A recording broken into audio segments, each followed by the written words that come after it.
I'd say it's probably a 90% probability something with the main engine. It was what engineers call a catastrophic failure. Several things had to go wrong at once. Here's what you'll get in this video. A precise, moment-by-moment account of the Challenger accident and the recovery that followed, ending with the crew cabin found intact at roughly 100 feet down. 7 people were inside that cabin during its silent descent. That's the human thread running through the evidence we'll follow. We'll stick to the evidence.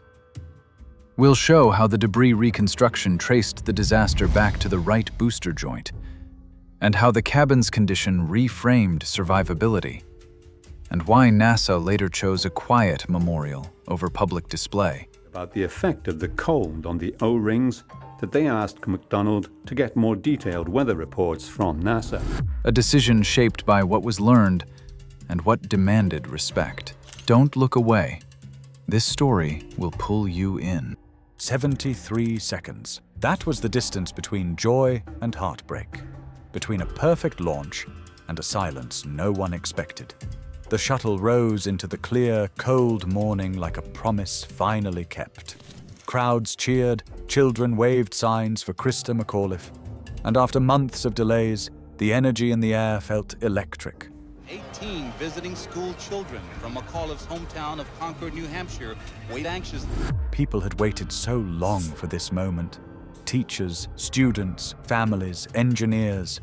Everything seemed right, but 73 seconds after liftoff, the sky changed. The smoke trail that had been rising straight suddenly split into a crooked V. One branch shot upward, the other opened into a spreading white cloud. The crowd didn't understand it immediately, but they felt it. Cheering collapsed into confusion, hands lowered.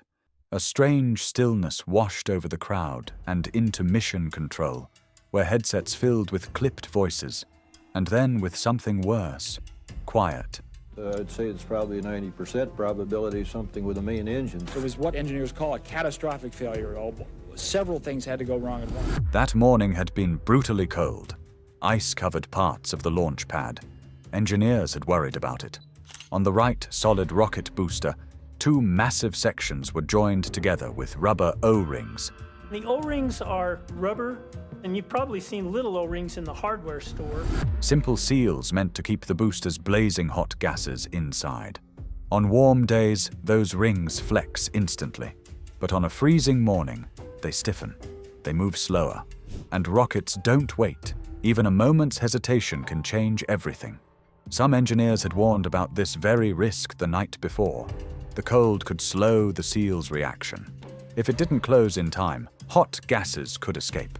If the seal erodes, then the hot flame that's causing that erosion will burn across the O-rings and come outside. A tiny jet of flame, almost like a blowtorch aimed straight at the shuttle. And the first clue appeared right at liftoff. A quick puff of dark smoke from that joint on the right booster. Nobody saw it in real time.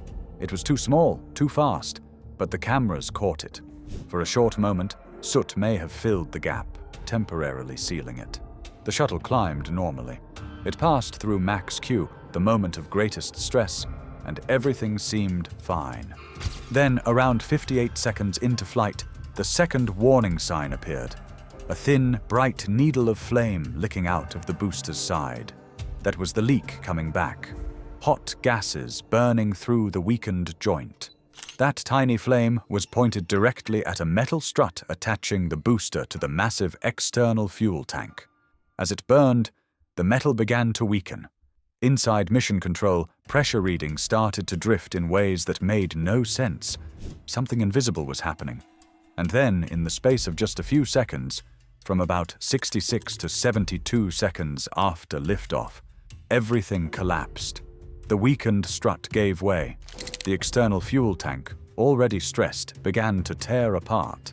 Liquid hydrogen and oxygen mixed and ignited in a huge, expanding white cloud. It wasn't a classic explosion. It was a violent breakup of the entire system. The orbiter, suddenly without its tank and without smooth airflow, was hit with forces far greater than it could survive. It came apart in the sky. The 2 solid rocket boosters, still firing, veered off in separate, uncontrolled paths, leaving their own white trails twisting away from the cloud. At 73 seconds, the cockpit lost power and data. What the crew saw or felt in those last moments is still not fully known. The record, tragically, is quiet. All of this, every moment, every failure, began with something so small, a single O-ring that needed to flex instantly, but didn't. The cold slowed it. A tiny leak became a torch. Heat weakened the structure, and in seconds, the chain of cause and effect reached a point no system could survive. The crowds on the ground stared upward, trying to make sense of the sky's sudden crooked V. Rescue teams rushed east. The celebration that had begun so brightly turned into a search across the ocean, one that would change spaceflight forever.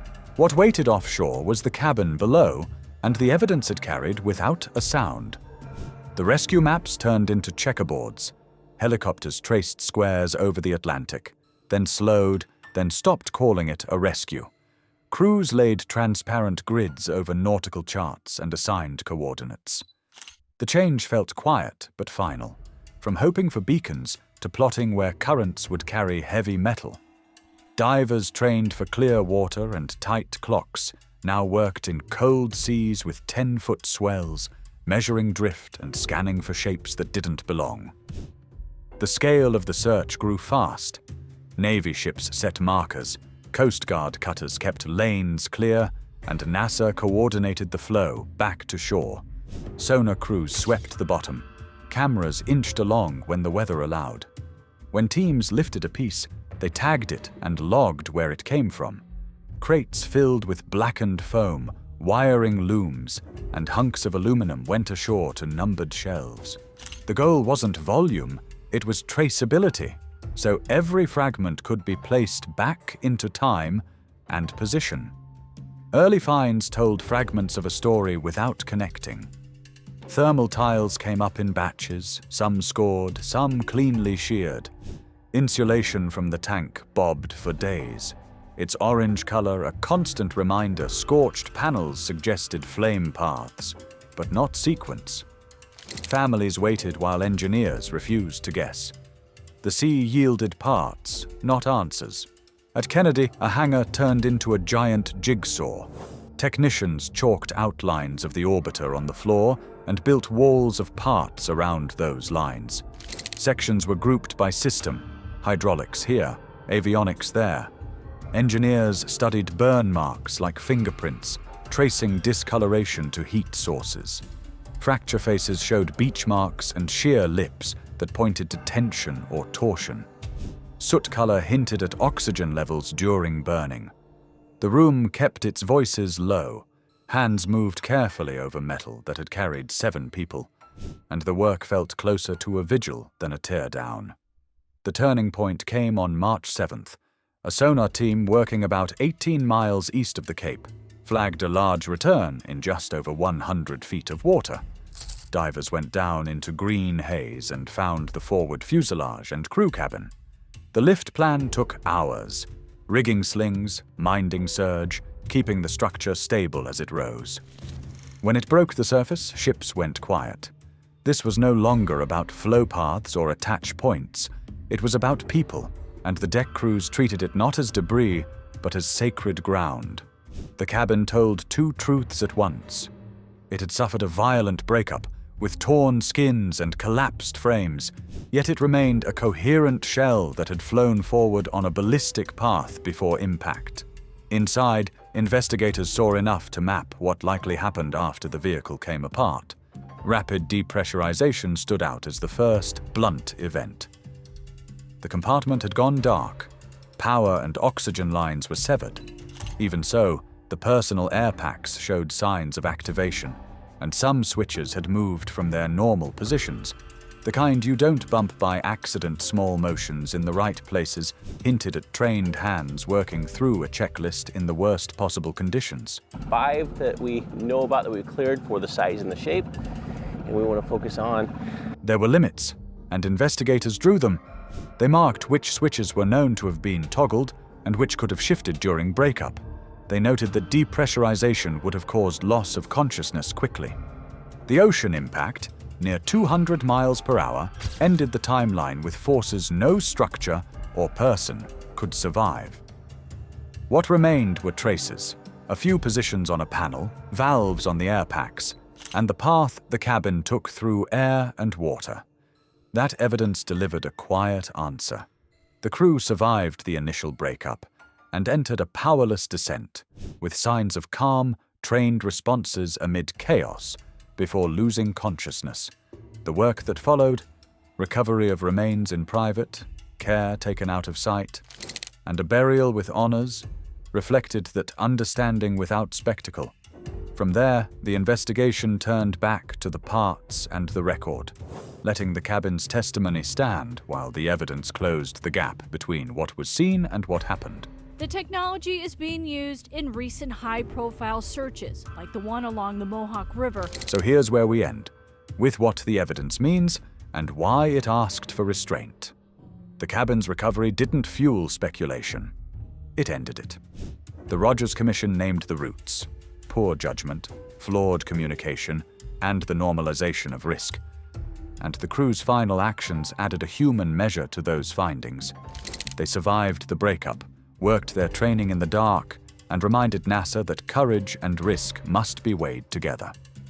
That's why the remains went to Arlington under a simple marker, not a display. Reverence, not spectacle. If this journey moved you, like and subscribe. We'll keep following records and the quiet proof of human courage where they lead.